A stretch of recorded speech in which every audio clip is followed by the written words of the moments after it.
Kažu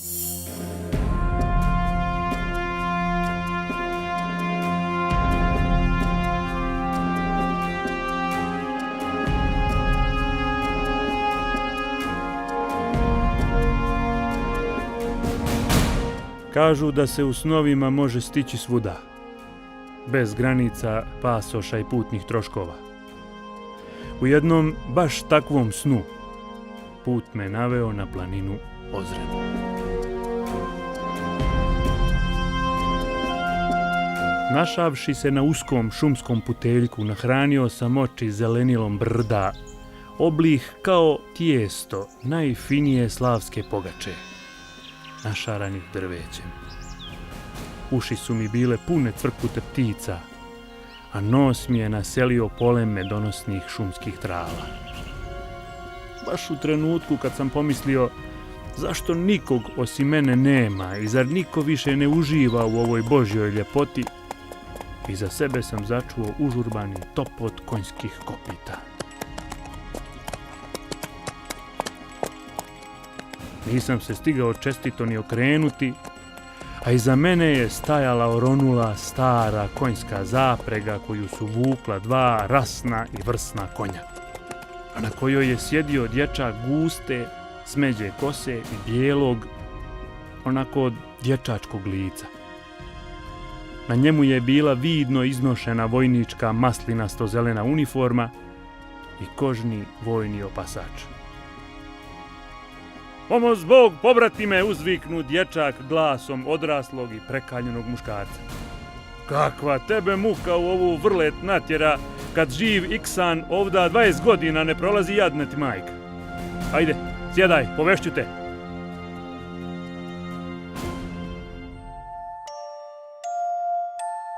Topot konjskih kopita ponovo se začuo.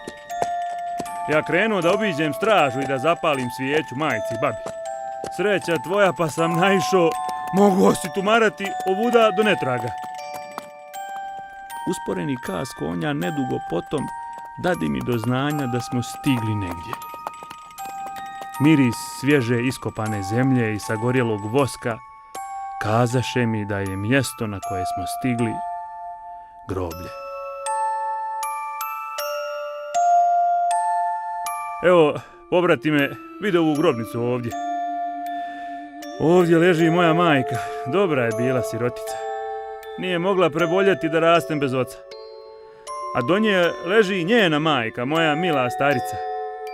Iako sam bio bez oca i majke, korica njenog hljeba nije dala da budem siroče. Ubiše je dušmani na pragu naše kuće.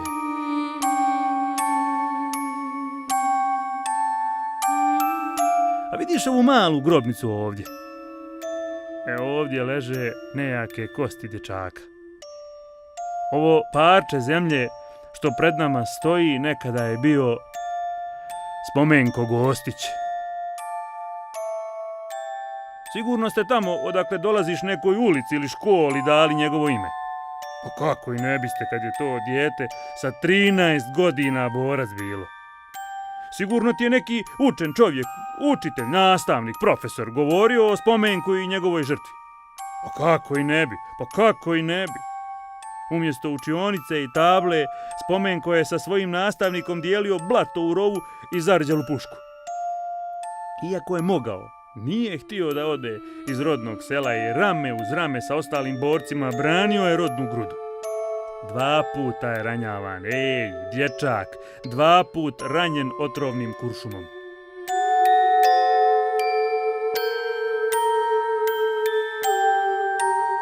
Jednog martovskog dana Spomenko je krenuo da obiđe stražu, a topot njegovih konja prkosio je kao himna bezdušnom puku granata koje su padale svuda oko njega. Jedna nije promašila. Udarila je tamo gdje nikako nije smjela.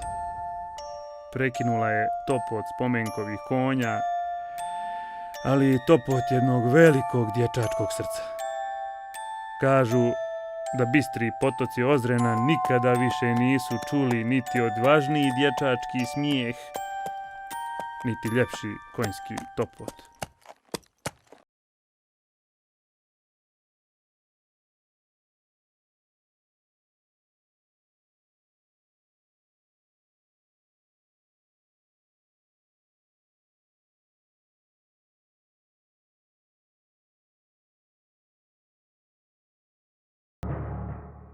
Nama vojnicima je lako, imamo šta obući, jest, hrana nije loša, a na Ozrenu ima mnogo djece koja ne idu u školu, koja nemaju šta obući, jest. Apelujem svojim drugovima i vršnjacima iz Srbije da pošalju pomoć pored hrane u odjeći, obući i lijekovima.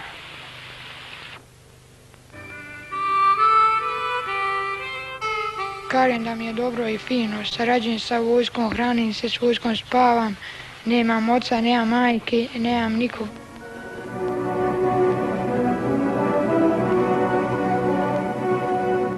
Spomen koji je živio sa majkom i sa bakom do svoje 9. 10. godine živio, tad su se roditelji razveli, tako da je živio sa majkom, sa bakom i sa bratom. Do početka rata, pred rat, sam i mu je umrla majka koja je bila srčani bolesnik, ali zbog tih već ratnih uslova, ti zategnute situacije, nije otišla na operaciju, tako da je umrla odmah, bukvalno na početku rata. On je onda ostao sa bakom i sa bratom tu u mjestu, dok rat nije krenuo, odmah na početku rata nekako, kad su krenule borbe, poginula mu je i baka.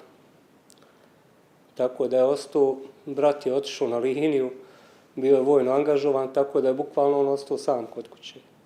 Jako teške i žalosne, znači srce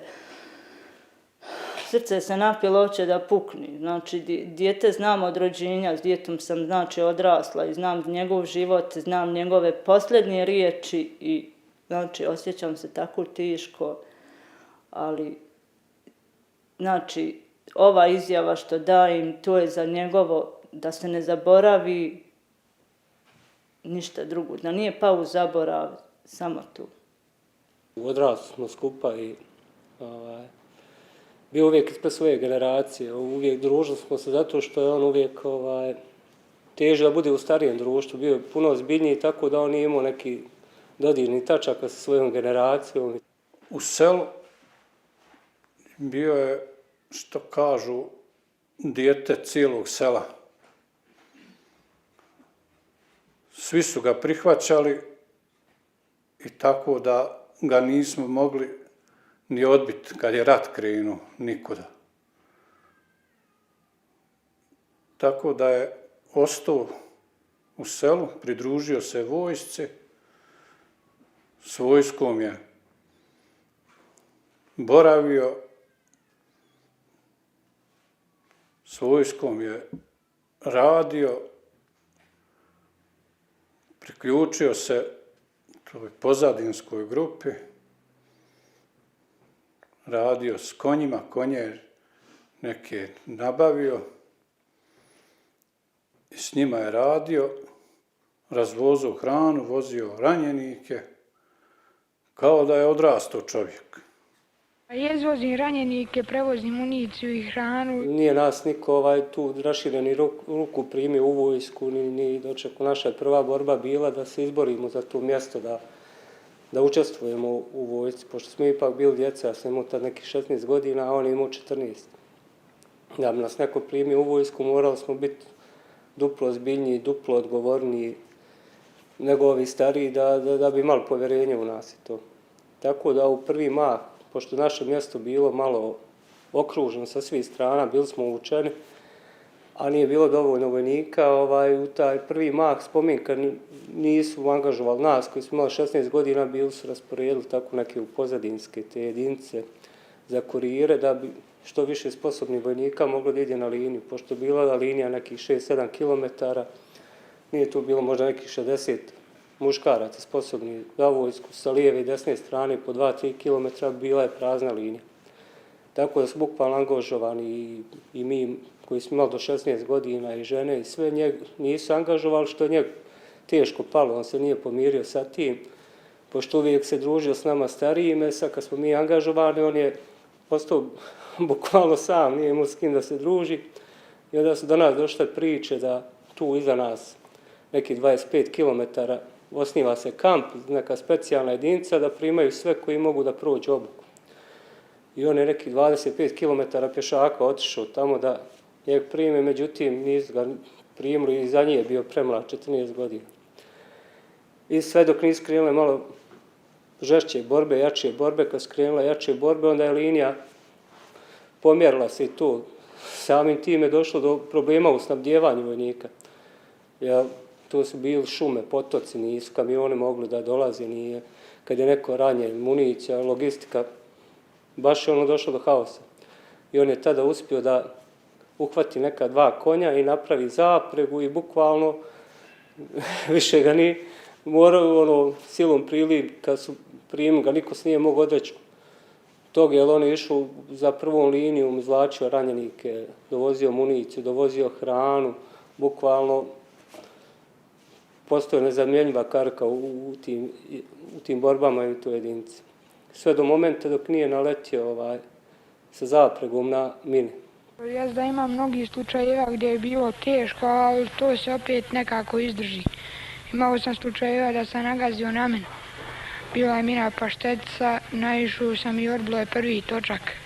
Ovog mi je druga ranilo, mene baša detonacija i tu me je geler ovako krznuo. Ali opet se to sve savlada. Kad je naletio sa zapregu na mine, tada je se, baš u tom momentu je se, bio je u šoku, pod stresom, ipak. Naišao je fotograf koji je tu bio radio te reportaže i slikuje te borbe. I u momentu kad je, on je bio simpatičan dječak, zapalio cigaru i ga sliku. I onda smo vojnici pošli da dobacuju, eto Tošice ućeš, a mi smo njeg zvali Tošice, on imao nadme. Eto Tošice ućeš u istoriju. Na što je ono govorio, jebu istoriju, neka meni glava ostala na ramenima. I ja sam tad bio kurir u komandi i ta priča je došla do komandira, kako to simpatično ispalo za tog dječaka, I onda je taj komandant tražio da vidi tog vojnika, tog spomenka. I onda sam ja rekao da ga znam, da je on moj kum, otišao sam, pozvao sam ga i onda je on tu angažovan s nama, bio je kurir u jedinici. Ratuje se koji svugdje, municije, non stop, žrka. Neki dan sam bio opet ranjen, kad smo počeli s topom M76, pogodila nas je maljutka i zakačio me geler u lice. Imali su oni i ti nezgoda neki, oni njegov drugar su, tako idući na liniju, skrenuli s puta, ušli u minsko polje, pa im mina razbila kola. Njemu na sreća nije bilo ništa, ovoga kolegu mu je malo ranilo, ali nije strašno. On kad je se vratio s linije, pa kad je počeo o tome pričati, to je i žalosno i šou pravi bio. Kako je to on znao ispričati, kako je se to njima desilo. Tako da on je bio neustrašiv, nije se on plašio ničega. Spomenko, da li se plašiš, pošto ipak radiš vrlo opasne i ozbiljne poslove? Pa ne plašim se, nekad ima malo straha, ali savlada se i to. Uvijek imamo oružje. Non stop napadaju, ali neće dugo. Evo, ured smo sišli u Magla, nemamo možda još 200 metara od Maglaja, vazdušnu liniju. Taj se nije plašio ničega. On kad dolazi, onako rumen, crvena lica, kad prilazi uvijek je nasmijan, uvijek je s nekim šalama. Ili kad ide sa linije ili na liniju, svejedno je. Tako da nije se on plašio nikad, ničega. I kad su borbe krenule, mi bukvalno nismo imali strah od granate, od metka, ili tu od pogibije, ili bilo šta. Naš najveći je strah bio da ne budemo prihvaćeni. Znaš, da nas neko odbije, da mi ne možemo učestvovati u toj borbi i tako. Stalno je pričao da će to brzo se završiti, da će on ostaviti sebi konje, da će on nastaviti rad s konjima, ali nije to dočekao. Šta ćeš raditi kada se rat završi? Vratit će mi kočije, ove što sam radio s njima i radit ću s njima, ljudima ću raditi tako da zarađiva pare. Ma jeste, volio se šaliti, kako se zove, pa pogotovo kad je postao kurir, nije, te su malo starije koji su bili od njega, nisu bili angažovani u vojsci, je volio da teroriše, da ih zeza, da ih ne da priđu komandi. A unosio je moral u vojsci, baš jedna situacija ima kad je pala jednom linija, pa ja smo krenuli da uvodimo vojsku neku dok prema na nove položaje, bila je noć, pa bilo je smiješno, nas dva dječaka idemo kroz noć, a vojska ide za nama, mi se okrenemo, od 50 vojnika ostalo je 5 iza nas. Onda se vratimo gore, onda on njima drži predavanje kako je to sramota, kako će doći do njihovih kuća, ta linija, kako održi to neko predavanje i odmah kasnije u drugom pokušaju uspijemo ih dovesti tako da se rasporedi ta vojska u nove položaje te linije. Bio je strašno poslušan. Bio je što je više nego što je trebao. On je sam sebi nalazio šta će raditi. Baš je to komandanta odveo koji je vodio akciju, ovo je bilo zanimljivo, on je volio otići sa njim kod spomenka u kuću i da njima ispeče krompira u redni, da im ispeče uštipke, da im napravi hljeb i tako da je to njemu bilo neki odmor, opuštanje. Tukli su me metrima 84-ku, morao sam pustiti kroz kanal, ali i to sam izdržao. I njegov brat, što kaže, tu je bio takav haos, bio je vojno angažovan, tako da on nije mogao da sad brini gdje je spomenko, kako je spomenko, to su bile borbe, nije se imalo ni slobodnog vremena, ni slobodnih dana. Bukvalno, što kaže, ne on dopustio da bude to kako je bilo već. To je bukvalno bilo ku nekom snu, ku nekom ludilu ti par mjeseci. To svaki dan je se ginulo, svaki dan su granate padale dan, noć.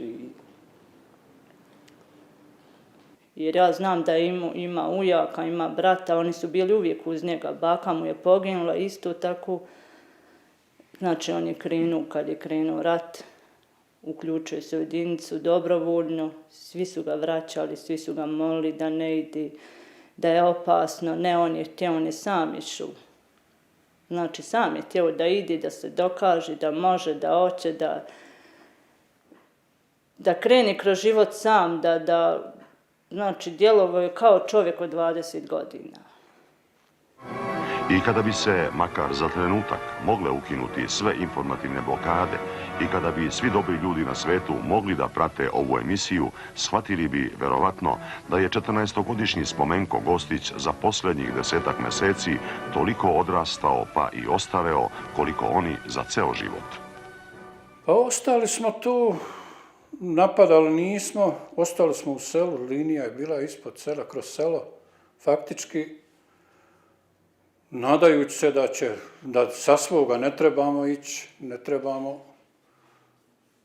se povlačiti nikud, nego čuvati to i braniti.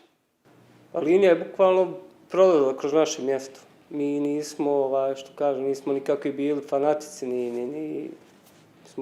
ni što se kaže, avanturisti, to da idemo u rat, da idemo braniti. Za nas je prosto prirodna stvar bila da braniš svoju kuću, da se uključiš u tu borbu i bilo nam je nezamislivo. Mi smo mislili da je svagdje, u Republici Srpskoj, u svim gradovima, da je totalni rat, niko nije pomišljao ni da ide iz tog mjesta, ni da dezertira, ništa. Zato mene malo sad vraćaju se njegove izjave da kažem koliko je bio zreli i od mene i od svih svojih vršnjaka, on je tad već imao viziju da postoji neki ljudi tamo negdje u Beogradu koji sjede, koji ne ratuju, dok ja nisam na to ni pomišljao, ja sam mislio da svi ratuju, da je totalni rat. To su kukavice, izdajice svog naroda. Ja sam se javio dobrovoljno da pomognem svom narodu, da oslobodimo se od neprijatelja. Ali doći i od ti nared što su pobjegli. Možda će se čak zaraditi negdje drugo pa će morati doći na ratište. Jako je teško. Sama pomisao, sama spomin na njega, znači teško mi je, srce me boli bilo mi je dijete drago, znači bio mi je kao brat i šta drugo da kažem, znači teško mi je što je tako završio, imao je loše djetinjstvo. Steglo mi, ja što je, kako neće da stegne. Kosa mi se diže, a glava mi već trni od ove priče, kad se sjetim na ovo sve. Ali se iz ove kože ne može, tako je. Bio jedan dječak koji je bio malo stariji, bio stariji od njih 3 godine, pa od njih tad je bio momčić, koji je spomenka znao istući prije rata, tako, znaš, uvijek je ga zezu, uvijek ga maltretirao i to. I sa spomenku kad je došao tu u komandu, bio je, a taj komandit je spomenku kasnije imao neki zadatak, dobio bi vozača, puha, džipa i sa džipom bi odrađivo te malo povjerljivije zadatke. I tako on tog dječaka čim vidio u blizini komandi, odmah bi izašao i kaže, ajmo civilima je kao pristup komandi zabranjen, znaš. Miljanović tako kaže, jeste mali, udalji se. Kakva je tvoja poruka narodu ozrenskom? Da se drži hrabro, da ne biže od linije, da idu na liniju, da se bore kako treba i mnogo toga, da ne idu u Srbiju i švercuju cigarama, kafom i marke devizma. Okolnosti su bile takve da je naše to mjesto bukvalno bila prva linija i to je preko noći su krenule borbe. Granate, znači, više su bili izloženi stanovnici našeg mjesta ovim granatama i pogibijama i ranjavanjima nego vojnici u prvim linijama. Vojnici su u zaklonu, teško oruđa su iza nas, mi smo bukvalno sve što podbaci ili prebaci pozadnju ili prebaci prvu liniju, to je išlo po našem mjestu, tako da je njemu baba, komšinica i još ta jedna, to sva njegova familija tu kod koga imao da bude, pa on su bukvalno od jedne granate poginuli tu. Nisu je moral, svi se veselili, svi ga dozivali, zvali, a on pun radosti, pun sreće, što je on glavni. I kad treba nešto, to je za njega bilo izvršiti, nema da li u vatru, da li u vodu, ali ići, samo ići. Sjećam se jedne anegdote, ja sam kao malo stariji pred njim, on je donio neke cigare i bila je tu jedna djevojka, djevojčica, i tad smo mi zapalili po cigaru, i tad kao, znamo mi uvlačiti u sebe, i ja i on pa glumimo, sada smo stariji više nešto jesmo, da mi tu pušimo već odavno, to nam je možda pred njom prvi put bilo, međutim naišao neki njegov rođak, a nas te cigare toliko šamutile da smo nas dvojica pošli da padamo jedan preko drugog. I onda uvijek je on gledao kako da nabavi cigara, da bi ga prihvatili mi u starijem društvu, tako da je imao, uvijek je se znao snaći kako da dođe, kako da, uvijek je imao neku priču već spremnu kad nam prilazi, da nas animira, tako da ga ne odbijemo, da ga ne odbacimo i tako. Ma sjećam se samo toga da je to, bili smo svi onako raspoloženi, vedri, zezali se. Sa spomenkom smo uvijek imali te šale. On je bio, najmlađi bio umiljac svima, zezali ga za djevojke, mada je bio mlad, ali on je to već volio da se priča o tome. I tako da ga nismo ni odstranili od sebe, ni uputili da ode, niti smo mogli nekome reći da biži ili nešto da se skloni. Nakon naše reportaže Dečak sa Ozrena, emitovane početkom novembra prošle godine, mnogi gledalci iz zemlje i inostranstva zainteresovali su se za sudbinu 14-godišnjeg spomenka Gostića iz zaseoka Jovići kod Maglaja. ponudili su dobri ljudi da prihvate junaka naše priče, najmlađeg borca u jedinicama Vojske Republike Srpske, da ga usvoje, školuju i vaspitavaju, da ga izvuku iz ratnog vihora, da mu nadoknade makar deo izgubljenog detinjstva i roditeljske pažnje. Drago mi je što ima tako fini ljudi koji se hoće pobrinuti, ali ja kažem ipak dok rat traje ja odavde neću. A zašto nećeš odavde? Eto, zato što ovo ne mogu napustiti dok god se ne oslobodi ovo sve. Najuporniji u želji da pomogne dečaku borcu sa Ozrena bio je Srbin iz Pariza Predrag Simihić, zvani Pegan, koji se nedavno zaputio iz glavnog grada Francuske pravo na ratište kod Maglaja da bi upoznao Spomenka Gostića, da bi mu ponudio svoj dom. No, gospodin Pegan nije krenuo na dalek put u bespuća Ozrenska samo da bi udomio jedno siroče, već da bi jednom časnom i hrabrom mlađanom Srbinu ponudio novi život u novom svetu, daleko od ratnih razaranja i strahota. Vidim Spomenka da je hrabar i previše hrabar za njegove godine i to me malo razočarava, pošto gledajući da smo na liniji fronta ovde 800 metara, ne volim što je hrabar toliko, ali eto, ponosan sam na njega. Kao da mi je sin. A Spomenko, šta ti kažeš na ove reči? Ja kažem njemu svaka čast što je prevalio toliki put i hvala mu, ali odlučio sam i obećao sam da neću odavde ići dok se rat ne završi, ali kad se završi da ću otići kod njega. Hvala ti, dušo moja. I neka te Bog čuva. Znam da je imao priliku da odi, da su htjeli da ga odvedu. Pričala sam s njim, Spomenko, zašto nisi otišao kad si imao priliku? Kaže, ne, ja ću otići kad se ovo završi i snaću se u životu. Znači, jednostavno nije imao želju i bilo ko da mu rekne da ga odvede, ne, tu ne bi ga niko spriječio u tome. Pa znao sam da je dolazio, ali nisam ja upoznao tog čovjeka.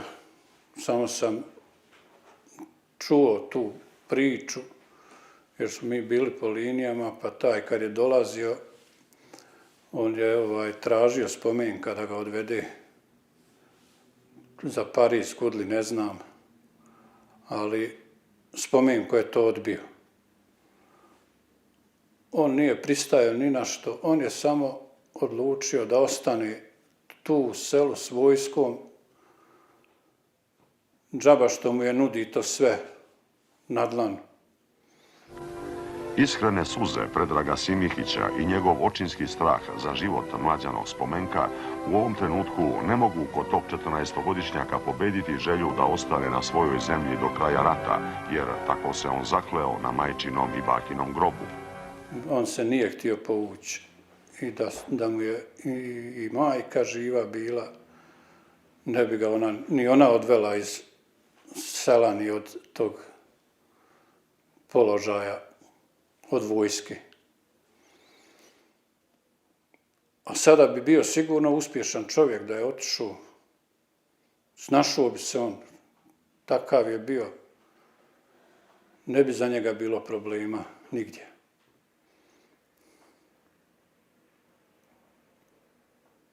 Prvo, poslije tog fotografisanja njegovog, kad je on naletio sa zapregom na mine i to, i poslije te izjave, počeli su da dolaze TV ekipe da traže Spomenka. Ta reportaža je izazvala veliko interesovanje u Srbiji. Poslije tog je jedan od mojih najvećih poslova bilo traži Spomenka, hoće da ga vidi ovaj, hoće da ga vidi onaj. Došla ova ekipa, došao ovaj komadant, došao onaj, bukvalno sam postao kurir za Spomenka. Gdje je onda njeg dovedem. Tako da je i taj čovjek iz Francuske vidio ga, da li je pročitao u novinama ili je vidio na televiziji. Uglavnom, jedan dan su javili da je stigao neki čovjek da ga traži, da hoće da ga vodi u Francusku i to. Što nije imalo pojma, ali on je čisto reda radi ispoštovo, otišao je tamo i došao je, baš mu je donio neku jaknu, donio mu je cigara, što najbitnije bilo. Tako da je on njemu obećao kad rat stane da će da ide za Francusku da razmisli, ali prvo mora selo da se oslobodi i da se uđe i da stane rat. I šta god budeš ti odlučio, bit ću ja sretan. Inačina moja. Tako je s nama boravio odvojice nije dao, iako su ga tražili da ga odvoje, da ide, da se skloni, on nije htio, ostao je tu s vojskom, tako da je dočekao i svoj kraj s vojskom. 20. marta desio se taj nesretni slučaj kada smo mi postavljali se na položaj, Spomenko je došao da vidi šta radimo, mada mu nije bilo mjesto tu, nije ga niko zvao, ali je došao da vidi šta se radi, jer bio je znatiželjan, volio je da zna sve da vidi, sve da čuje, da bude glavniji. I to je jutro došao da vidi šta mi radimo. I oko 11 sati granata je pala i tu je Spomenko završio. To je bilo već na samom kraju, mi smo već bili razduženi, borbe, trebalo se da se razdužujemo, već su ove borbe stale, linija se smirila, već smo mi trebali da krenemo u školu i u tom momentu su izvukli taj ZIS i taj dan su oni postavljali taj ZIS na tom brdu. A on, pošto je već prije tog imao iskustva oko ZIS-a, on je čitav dan bio tu oko njih. I ja sam baš taj dan bio tu, gledali smo kroz durbin, vidjeli smo neke kretanje, neki njihovi vozila tu, izlaze, ulaze, oklopni. Onda su nas pozvali sa prve linije da odnesemo neke ose koje su bile tamo, jer su se bojali napada sa tim oklopnim vozilima. I baš u tom momentu ja sam ga pozvao da ide sa nama, da nam pomogne to ne ostalo sa njim. I pale su te neke 3 granate, to je bio neki lansijer koji je do taj 100 granata ispalio, koje nikog nisu ni ranile, ni pogodile. I taj dan spale te 3 granate i jedna od tih 3 granata pala je direktno tu među njih.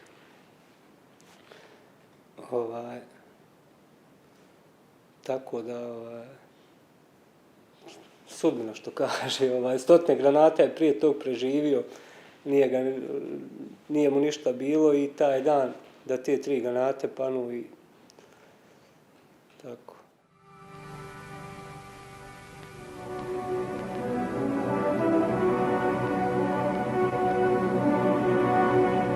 Granata iznenada došla, pala među nas i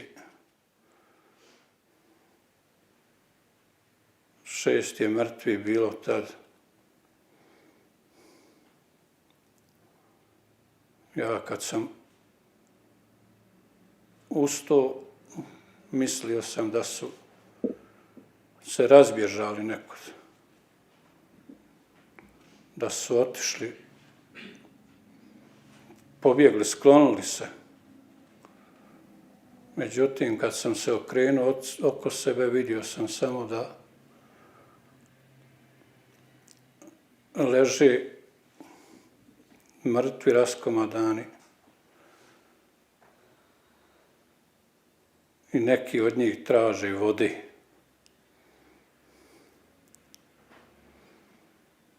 Ja im tad nisam mogao ništa pomoći.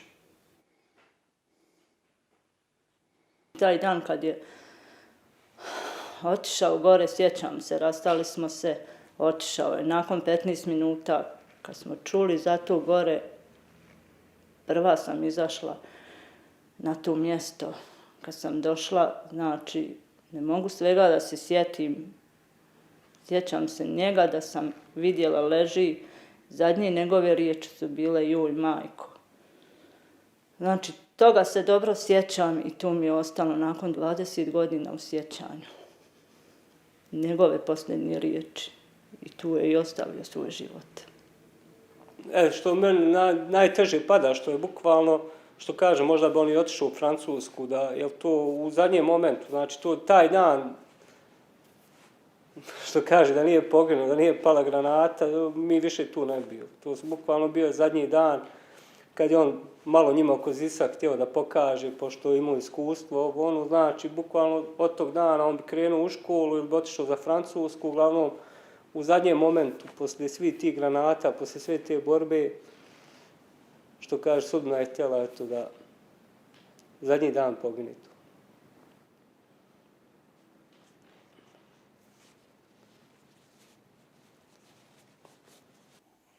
Osjećam dubok bol u duši. Žao mi je što sam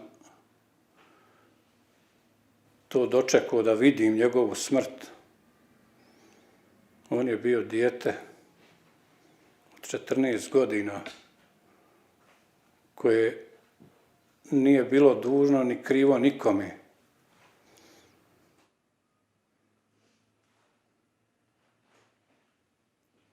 Ne znam više šta da kažem. Jako mi je teško sama pomisao na njega i lijepo je ovo što nije zaboravljen, što neko misli na to, što je dao svoj život za to. To je baš lijepo što nije pao u zaborav.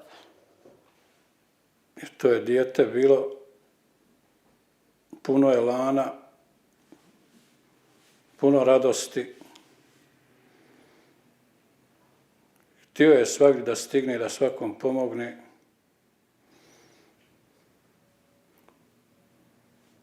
I sve dok nije završio.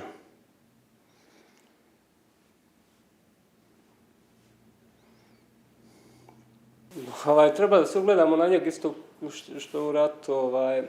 Najprirodnija je stvar da se čovjek bori za svoje mjesto, za svoju državu i tu. Po meni trebalo bi dosta ljudi sad da se bore u miru. Jer mi u miru gubimo sve to što su ljudi u ratu izgradili, izborili se, mi to gubimo u miru. Nijedna ulica u Republici Srpskoj ne nosi spomenkovo ime.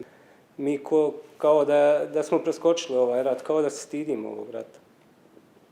Tako to me najviše pogađa, što je njegova borba obezvrijeđena. Iako njegov grob, i teško mi pada što njegov grob i to mjesto gdje smo se borili što je ostalo u drugom entitetu, što to nije u Republici Srpskoj.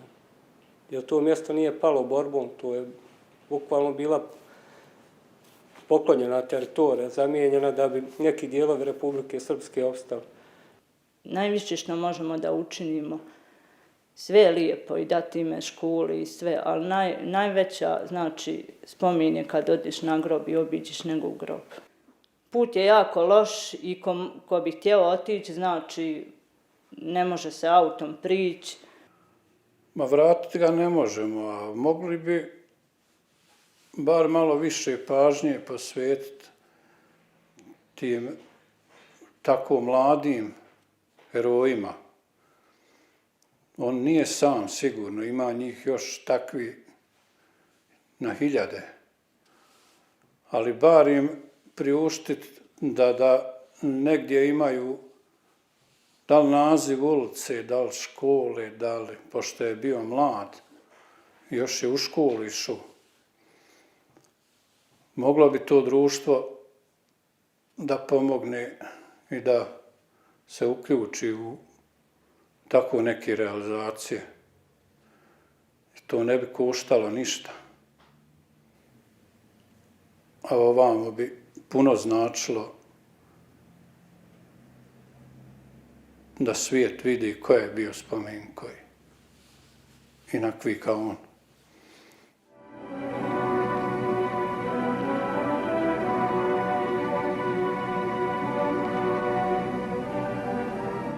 Zamišljam da bi uspio u životu, da bi imao porodicu, da bi, vjerovatno bi uspio i bio je vrijedan, htio je da radi, znači, ja mislim da bi uspio.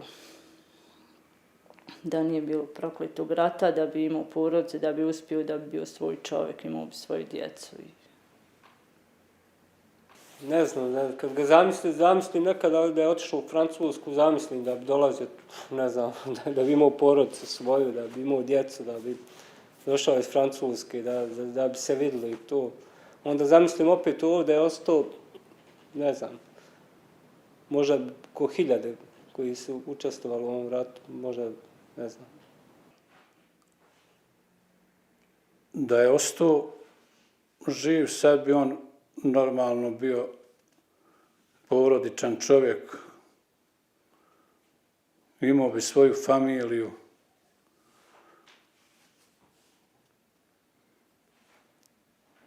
Ali se desilo to što je se desilo.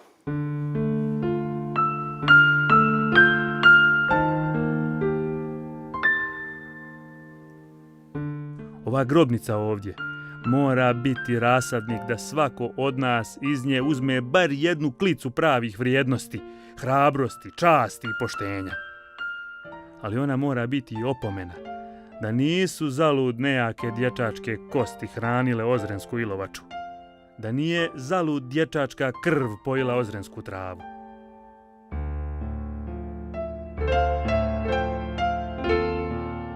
Odavde nastavljaš sam, putniče, namjerniče, reče mi dječak. Ja ostajem ovdje na mjestu moje vječne straže. Hvala ti što si me posjetio, makar i u snu. Ujutru kad se probudiš, hoću da znaš jedno. Ako bi ikada blagi anđeli navratili ovdje po mene i vratili me natrag u bijele pelene, učinio bih sve isto. Sve. I prenesi braći našoj da dosanjaju moj san, jer vaše snove sada pokriva toplo ćebe. A moj nedosanjani dječački san pokri crna zemljica. Da li čuješ, mila, moga konjaka? Da li čuješ, sa planina zove te moj glas? Zasviraše trube, završi se boj. Zvona zvone, zora sviće, vraćam se, rode moj. Aj pa, pukni zoro, staru